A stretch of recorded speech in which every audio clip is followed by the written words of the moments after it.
Hello बच्चों, कैसे हो आप। आई होप आप सभी ठीक होंगे। आज मैं लेके आई हूँ आपके लिए क्लास 10th का लाइफ प्रोसेसेस में transportation in plants. Transportation in plants, plants में ट्रांसपोर्टेशन कैसे होती है। लास्ट वीडियो में हमने डिस्कस करा था कि ह्यूमंस में ट्रांसपोर्टेशन कैसे होती है। ट्रांसपोर्ट का मतलब क्या है बेटा, बॉडी में एक जगह से दूसरी जगह पे जब कोई भी चीज़ जाती है ना, तो ह्यूमन बॉडी में ट्रांसपोर्टेशन का काम किसका था, हार्ट, ब्लड और ब्लड वेसल्स। प्लांट्स में भी ट्रांसपोर्टेशन होती है क्योंकि प्लांट्स भी लिविंग बींग्स हैं, इसीलिए प्लांट्स में भी ट्रांसपोर्टेशन होती है। किस चीज़ की होती है, वाटर की, न्यूट्रेंट्स की, फूड की, गैसेस की, सभी चीज़ की ट्रांसपोर्टेशन होती है प्लांट्स में। आइए चलिए इसके बारे में डिस्कस करते हैं। Transportation is a vital process in plants, plants का एक जरूरी हिस्सा है। Process involves the transportation of water and necessary nutrients to all parts of the plant for its survival. Plants की सर्वाइवल के लिए पानी का ट्रांसपोर्टेशन और जो भी जरूरी न्यूट्रिएंट्स हैं उनका ट्रांसपोर्टेशन बहुत ज़्यादा जरूरी है। उसके प्रोसेस को क्या बोलते हैं बेटा, transportation. Food and water transpiration takes place separately in the plants. Plants में बेटा ये फूड और वाटर का ट्रांसपोर्टेशन डिफरेंट होता है, अलग अलग तरह से होता है, separately in the plants. Plants में फूड को ट्रांसपोर्ट करने के लिए अलग सिस्टम है एंड वाटर की ट्रांसपोर्टेशन के लिए अलग सिस्टम है। इसमें जाइलम का क्या काम है बेटा, ये वाटर को ट्रांसपोर्ट करता है, और फ्लोएम क्या करता है, ट्रांसपोर्ट ऑफ फूड। जाइलम और फ्लोएम क्या है बेटा, वेस्कुलर बंडल है, वेस्कुलर टिश्यू होते हैं प्लांट्स में जिनका अलग अलग काम होता है। जाइलम का काम है ट्रांसपोर्ट ऑफ वाटर और फ्लोएम का काम है ट्रांसपोर्ट ऑफ फूड। तो सबसे पहले हम पढ़ेंगे बेटा फ्लोएम के बारे में। फ्लोएम कैसे काम करता है। फ्लोएम टिश्यू जो है is responsible for the translocation of the nutrients and sugar like carbohydrate produced by the leaves to area of the plant that are metabolically active. Metabolically plants में जो लीव्स हैं उनका काम क्या होता है बेटा, in the presence of sunlight खाना बनाते हैं, है ना। और जो न्यूट्रिएंट्स और शुगर, जो भी प्लांट्स का जो खाना बन रहा है लीव्स में, वो जो खाना बन रहा है उसको ट्रांसपोर्ट भी तो करना है। लीव्स के जो ग्रीन पार्ट्स है प्लांट के, उन्होंने फोटोसिंथेसिस के प्रोसेस से अपना फूड प्रिपेयर कर लिया, लेकिन फूड तो पूरा जैसे रूट्स तक जाना जरूरी है ना, पूरा फूड की डेवलपमेंट के लिए, पूरा प्लांट की डेवलपमेंट के लिए जरूरी है। तो वो काम कौन करता है बेटा, फ्लोएम करता है। फ्लोएम में क्या रहती है बेटा, सीव ट्यूब्स रहती है, companion cell, phloem fibre, phloem parenchyma cell and are the component of this tissue. ये सारे sieve tube, companion cell, phloem fibre बेटा किसके पार्ट है, फ्लोएम के। Phloem is responsible for the transportation of food. जो भी फूड प्रिपेयर हुआ है प्लांट के ग्रीन पार्ट्स में, उसको ट्रांसपोर्ट करना in the different parts of the plant. For example stem में करना है ना, उसके मेन ट्रंक में करना और रूट्स में करना है फूड का ट्रांसपोर्ट, तो वो काम कौन करता है बेटा, फ्लोएम करता है। Phloem carries the product of photosynthesis from roots to other parts of the plant. Plant के दूसरे रूट्स तक, दूसरे पार्ट्स तक और रूट्स तक जो फोटोसिंथेसिस के प्रोडक्ट हैं उनको कैरी करना, उनको पहुंचाना। The flow of material through the phloem is by directional. बेटा फ्लोएम में जो काम होता है वो बाय डायरेक्शनल, मतलब कि दोनों डायरेक्शन में होता है। कैसे होता है बेटा, जैसे मानो ये पेड़ है, यहाँ पे लीव्स है ना, यहाँ पे फूड प्रिपेयर हो रहा है, मानो यहाँ पे फूड प्रिपेयर हो रहा है, तो फूड क्या रूट्स में भी जाएगा और अपर पार्ट में भी जाएगा, है ना। कोई सारे पेड़ पे तो यहाँ पे स्टेम्स भी हैं, है ना, वो भी फूड प्रिपेयर नहीं करती, लीव्स के अपर और लोअर पार्ट दोनों में जाता है फूड, इसीलिए ये बाय डायरेक्शनल है। ये देखो, ये बेटा फ्लोएम की डायग्राम है, इसमें ये बाय डायरेक्शनल है, अपवर्ड भी हो रहा है इसका ट्रांसपोर्ट और डाउनवर्ड भी। किसका ट्रांसपोर्ट हो रहा है बेटा, फूड का, ठीक है। वाटर एंड फूड दोनों चीज़ों का ट्रांसपोर्ट हो रहा है। Two way flow of sap, दोनों वे है, दोनों तरफ जा रहा है, upward and downward. Thin cell wall है, इसकी सेल वॉल प्लांट सेल की किस चीज़ से बनी होती है बेटा, सेलुलोज से। Cells with end wall and perforation, ये देखो ये क्या बेटा, परफोरेशन है, ठीक है। अभी हम पढ़ेंगे जाइलम की फंक्शन के बारे में। जाइलम टिश्यू का क्या काम है, transport the water in plants from root to the all parts of the plant. Plant के बाकी हिस्सों में वाटर को ट्रांसपोर्ट करना। वाटर कौन एब्जॉर्ब करता है बेटा, प्लांट की रूट्स एब्जॉर्ब करती हैं और अपवर्ड डायरेक्शन में जाता है। ये सारे प्लांट में, यहाँ पे मानो रूट्स हैं, तो ये क्या करेंगी, सारे प्लांट में पानी को ट्रांसपोर्ट करेंगी, एक एक हिस्से तक पानी को लेके जाते हैं। Xylem tissue is made up of tracheid vessels, xylem fibre and xylem parenchyma. ठीक है, किससे बना है xylem tissue? Tracheid vessels, xylem fibre and xylem parenchyma. The flow of water and minerals through the xylem is always unidirectional, एक ही direction में बेटा flow कर रहा है। देखो ये एक ही डायरेक्शन में, only in the upward direction, जबकि जो फ्लोइंग का काम था वो बाई डायरेक्शनल था, अपवर्ड एंड डाउनवर्ड दोनों डायरेक्शन में हो रहा है। बट जाइलम का काम क्या है? ओनली अपवर्ड डायरेक्शन में हो रहा है। Tracheid and xylem vessels are the conducting element. Tracheid और वेसल्स का क्या काम है बेटा? ये कंडक्टिंग एलिमेंट होते हैं, मतलब कि कंडक्ट करते हैं, दोनों में जो भी फंक्शनिंग हो रही है। Xylem makes a continuous tube. Xylem क्या है बेटा? सारे पेड़ में एक कॉन्टिन्यूस ट्यूब रहती है, ऐसे सारे एक कॉन्टिन्यूस प्लेट रहती है। यहाँ पे ये देखो जाइलम टिश्यू की और फ्लोएम टिश्यू की कॉन्टिन्यूस, जाइलम में के continuous tubes in the plant. जैसे ये मानो प्लांट का ट्रंक है ना, तो ये बेटा ऐसे कॉन्टिन्यूस ट्यूब बनी रहती है जाइलम और फ्लोएम की, ऐसे करके। ये डाउनवर्ड जा रहा है और ये अपवर्ड, ये जाइलम की ट्यूब है और ये फ्लोएम की ट्यूब है। ठीक है, ये दोनों डायरेक्शन में मूव कर रहे हैं। ये ओनली डाउनवर्ड जा रहा है, अपवर्ड जा रहा है। जो जाइलम का वर्क है, जाइलम कहाँ पे वाटर को शिफ्ट करेगा? अपवर्ड डायरेक्शन में। बट फ्लोएम क्या है? बाई डायरेक्शनल है, दोनों डायरेक्शन में ट्रांसपोर्ट का काम करती है। Carry water and minerals from leaves to the other part of the plant. Water और मिनरल्स को from the leaves to the other parts of the plant, plant के दूसरे हिस्सों तक लेके जाते हैं पानी को और मिनरल्स को। ठीक है,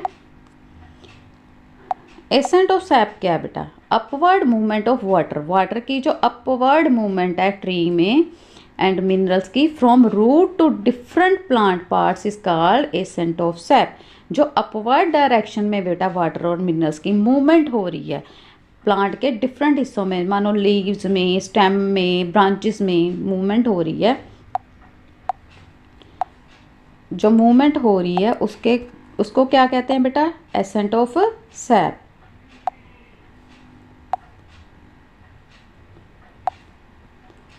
The many factors are at play in ascent of sap. It takes place in many steps. ये बेटा कई स्टेप्स में इवॉल्व होता है एसेंट ऑफ सैप का वर्क। जैसे कि रूट प्रेशर, रूट प्रेशर बेटा जैसे देखो रूट्स हैं, है ना, रूट्स ने पानी को एब्जॉर्ब करा सॉइल में से, सॉइल में से रूट ने पानी को एब्जॉर्ब कर लिया, तो क्या हुआ?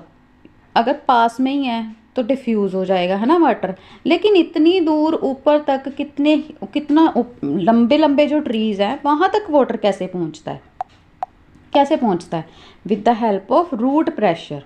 ठीक है, रूट्स में एक प्रेशर एक्सर्ट होता है जिसके कारण कि जो पानी एब्जॉर्ब कर रही हैं रूट्स, वो अपवर्ड डायरेक्शन में प्रेशर से हर एक हिस्से में पहुंचा रही हैं। The walls of the cell of root hair are very thin. जो सेल वॉल है उस रूट हेयर की वो बहुत ही थिन रहती है। Water from the soil enter the root hair because of osmosis. जो पानी मिट्टी में से एब्जॉर्ब किया गया वो ऑस्मोसिस के प्रोसेस के थ्रू हुआ। ऑस्मोसिस का मतलब पता है ना बेटा? ऑस्मोसिस में क्या होता है? Higher concentration to lower concentration. जहाँ पे ज़्यादा अमाउंट में पानी है, अगर रूट्स में कम अमाउंट में है तो रूट्स में पानी की अमाउंट चली जाएगी। ठीक है, roots pressure is responsible for the movement of water up to the base of the stem. तो रूट प्रेशर क्या है? रिस्पॉन्सिबल है for the movement of the water up, कि पानी को ऊपर मूव करने के लिए एक रूट प्रेशर लगता है, क्योंकि पानी ने कहाँ जाना है बेटा? रूट से पूरे ट्री तक लेके जाना है। तो कौन लेके जाएगा? रूट्स तो एब्जॉर्ब कर रही हैं। With the help of xylem tissue एक रूट प्रेशर बनता है जिसके कारण कि जो लीव्स के छोटे से छोटे, ट्री के छोटे से छोटे पार्ट में वो जो प्रेशर के साथ पानी पहुंच जाता है। कैपिलरी एक्शन, कैपिलरी एक्शन बेटा क्या है? Very fine tube is called capillary. Water और एनी लिक्विड, पानी है या और कोई लिक्विड है बेटा, एक फाइन ट्यूब रहती है प्लांट्स में, उसको क्या कहते हैं? Capillary. Because of physical force and this phenomenon is called capillary action. Physical force है इसलिए इसको कैपिलरी एक्शन कहा गया है। Water in stem risen up some height because of capillary action. Stem में कुछ हद तक जो पानी का राइज एंड अप होता है, जो पानी एक जगह से दूसरी जगह जाता है, किससे जाता है बेटा? कैपिलरी एक्शन के through. Adhesion cohesion of water molecule. Water molecule make a continuous column in the xylem. Continuous column बेटा, कॉन्टिन्यूस इसमें मूवमेंट हो रही है जाइलम में, because of force of adhesion and cohesion among the molecules, क्योंकि इसमें adhesion और cohesion की फोर्स लग रही है मॉलिक्यूल्स के बीच में। ट्रांसपिरेशन पुल क्या होता है बेटा? ट्रांसपिरेशन पुल में क्या है? Loss of water vapour through the stomata and lenticels. जैसे वाटर में तो जो वाटर एब्जॉर्प्शन है उसमें तो रूट प्रेशर लग रहा है, लेकिन जो लीव्स है ना, जो खाना प्रिपेयर कर रहे हैं, तो वो भी तो हर एक पार्ट पे जाना जरूरी है। तो उसके लिए क्या है बेटा? ट्रांसपिरेशन प्रोसेस होता है। अगर excess amount of water absorb कर लिया जाए, है ना, प्लांट जो रहते हैं excess amount of water absorb कर लेते हैं, तो लीव्स क्या करते हैं बेटा? लीव्स में स्टोमेटा में गार्ड सेल्स रहते हैं, वो क्या करते हैं? ट्रांसपिरेशन के थ्रू वाटर लॉस कर देते हैं ड्यू टू द ट्रांसपिरेशन। उसके लिए भी एक क्या है बेटा? ट्रांसपिरेशन पुल लगती है। Loss of water vapour through the stomata and lenticels in plant is called transpiration. Transpiration through the stomata create vacuum which creates a suction. जो ट्रांसपिरेशन होती है ना स्टोमेटा में, क्या होता है बेटा? एक वैक्यूम क्रिएट हो जाता है, जिसके कारण क्या? एक सक्शन मीन्स एब्जॉर्ब, जो सक कर ले, है ना। वैक्यूम ऐसा क्रिएट हो जाता है जो कि सक्शन का काम करती है, उसको क्या कहते हैं बेटा? ट्रांसपिरेशन पुल कहते हैं। वाटर लॉस हो रहा है तो यहाँ पे वैक्यूम क्रिएट हो गया, तो वैक्यूम क्रिएट होने से एक सक्शन डिवेल्प हुआ। सक्शन से क्या हो रहा है? ट्रांसपिरेशन पुल फोर्स लग रही है, जिसके कारण कि वो सक कर रहा है वाटर मॉलिक्यूल्स को, water column from the xylem tube, and thus water is able to rise to great height in even in the tallest plant. तो ये ट्रांसपिरेशन पुल क्या है बेटा? लीव से तो वाटर लॉस होता है ना, लीव्स में प्रोसेस होता है ट्रांसपिरेशन का। जब ट्रांसपिरेशन का प्रोसेस होगा तो एक वैक्यूम क्रिएट होगा, वैक्यूम क्रिएट होगा तो सक्शन उसमें डेवलप होगा, जिसके कारण कि एक पुल लगेगा। पुल मतलब अपनी तरफ खींचेगा, प्लांट अपनी तरफ खींचेगा वाटर को। तो ये वाटर क्या है? सक कर लेते हैं, वो सक the water column from the xylem tube. Xylem tube से ये ट्रांसपिरेशन पुल के कारण वाटर को सक कर लिया जाता है। इस प्रोसेस को बोलते हैं ट्रांसपिरेशन पुल। ये जो पुल लगता है उसको कहते हैं ट्रांसपिरेशन पुल। और ये suck the water column from the xylem tube, thus water is able to rise to great height even the taller. लंबे से लंबा भी अगर पौधा है तो बेटा ट्रांसपिरेशन पुल के जरिए पौधे के हर हिस्से में पानी पहुंच सकता है। Transport of water. All the root cell in contact with soil actively take up ion. This create a difference the concentration of these ions between the root and the soil. Root and soil से water molecules को absorb कर लिया गया, then moves into the root from the soil to eliminate this difference. Evaporation of water molecule from the cell of a leaf create a suction that pull water from the xylem cell of the root. जो ऐसे कि बेटा अभी हमने पढ़ा transpiration pull के बारे में, ये सारा वही चीज़ है कि रूट प्रेशर और ट्रांसपिरेशन पुल सेम थिंग है। नीचे के पार्ट्स में जो रहता है रूट प्रेशर लगता है, रूट प्रेशर से क्या होता है? पानी अपवर्ड डायरेक्शन में जाता है, लेकिन एक हाइट तक नहीं जा सकता रूट प्रेशर। तो क्या होता है? ट्रांसपिरेशन पुल लगता है। जो लीव्स रहते हैं उनमें जब ट्रांसपिरेशन का प्रोसेस होता है तो वैक्यूम क्रिएट हो जाता है। उस वैक्यूम के कारण एक सक्शन पंप लगता है। तो आपने देखा होगा कि वैक्यूम जो रहता है उसमें एक प्रेशर एक्सर्ट हो जाता है, तो वो उस प्रेशर से क्या हो रहा है? जो जाइलम ट्यूब्स में जो वाटर है वो सक्शन के जरिए एक पुल लगी उसमें, उससे पानी खींचने लग गए जाइलम ट्यूब से अपनी तरफ, कि उनके पास लॉस ऑफ वाटर था, कमी जहाँ पे रहेगी ट्रांसपिरेशन पुल लगेगा और प्लांट के हर एक हिस्से तक पानी पहुँच जाता है। Loss of water in the form of water from the aerial part of the plant is known as transpiration. Transpiration help in absorption and upward movement of water and minerals dissolved in its root through the leaves. जैसे कि अभी हमने पढ़ा कि water और minerals को absorb करके transpiration process से अपवर्ड मूवमेंट करनी, वाटर और मिनरल्स की जो अपवर्ड मूवमेंट होगी रूट से लेके लीव तक, वो क्या बेटा? ट्रांसपिरेशन है. It help in the temperature regulation. इसके अलावा ये टेम्परेचर रेगुलेशन में भी हेल्प करता है. यहाँ पे क्या है बेटा? पूरा वर्क शो है इस डायग्राम में कैसे हो रहा है. जाइलम में देखो अपवर्ड डायरेक्शन में फ्लो हो रहा है वाटर का. ये सेफ ट्यूब है, जाइलम का पार्ट है ना, जैसे पढ़ा था। इसमें क्या हो रहा है बेटा, शुगर ट्रांसपोर्ट हो रही है into the sieve tube of the phloem, water flow by the osmosis, osmosis के थ्रू वाटर फ्लो हो रहा है। ठीक है, higher concentration to lower concentration. Transportation of food and other substances, transportation of food and other substances में क्या है बेटा, फ्लोइम, जैसे वाटर का ट्रांसपोर्ट हुआ वैसे फूड का भी ट्रांसपोर्ट होता है। और फूड का ट्रांसपोर्ट कौन करता है बेटा, फ्लोइम करता है। Phloem transport the food from the leaves to all parts of the plant. Transportation of food material from leaves to other parts of the plant is called translocation. जो transportation of food material है from leaves, क्योंकि leaves ने photosynthesis का process से food prepare करा, तो food material कहाँ हुआ, लीव्स में। तो लीव्स से दूसरे पार्ट्स में, प्लांट के दूसरे हिस्सों तक खाना कैसे जाएगा बेटा, किस प्रोसेस से, ट्रांसलोकेशन प्रोसेस कहते हैं उसको। इसमें क्या होता है, transportation of soluble product of photosynthesis is called translocation. जो सोल्युबल प्रोडक्ट्स होते हैं फोटोसिंथेसिस के प्रोसेस के दौरान, जो सोल्युबल प्रोडक्ट प्रोड्यूस हो रहे हैं, उनको ट्रांसपोर्ट करने के प्रोसेस को ट्रांसलोकेशन कहते हैं। It occurs in the parts of vascular tissue. Vascular tissue में बेटा क्या आता है, जाइलम एंड फ्लोइम, ये दोनों क्या है बेटा, वेस्कुलर टिश्यू का पार्ट है। ठीक है, ट्रांसपोर्टेशन का काम प्लांट्स में कौन करता है, जाइलम और फ्लोइम। जाइलम किसका काम करता है बेटा, वाटर को ट्रांसपोर्ट करता है। और फ्लोइम क्या काम करता है, फ्लोइम फूड और अदर मटेरियल को ट्रांसपोर्ट करता है। Translocation in phloem is achieved by utilising energy. Translocation बेटा फ्लोइम में कैसे अचीव होती है, यूटिलाइजिंग एनर्जी। जब रेस्पिरेशन का प्रोसेस होता है तो उसमें क्या होता है बेटा, एनर्जी प्रोड्यूस होती है और उसको यूटिलाइज करना क्या है, ट्रांसलोकेशन है।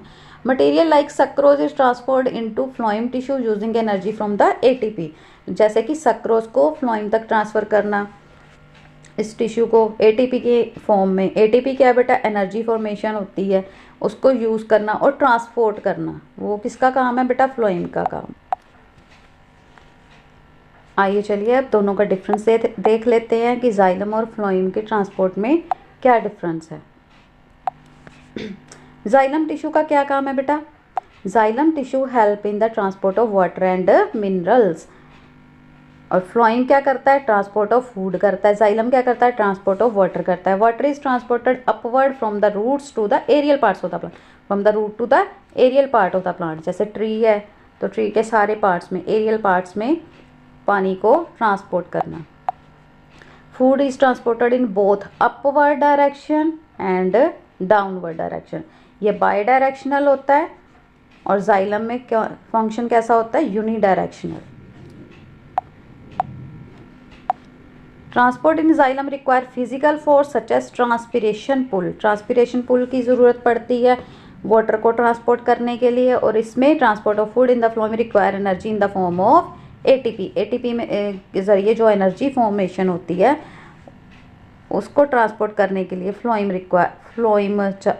से होती है। ठीक है, आई होप बेटा आज मैंने जो भी टॉपिक समझाया है आपको सारे के सारे टॉपिक अच्छे से क्लियर हो गए होंगे। आपको वीडियो कैसी लगी प्लीज़ कमेंट करके ज़रूर बताएं। वीडियो अगर अच्छी लगी हो तो बेटा please like, share and subscribe. Thank you.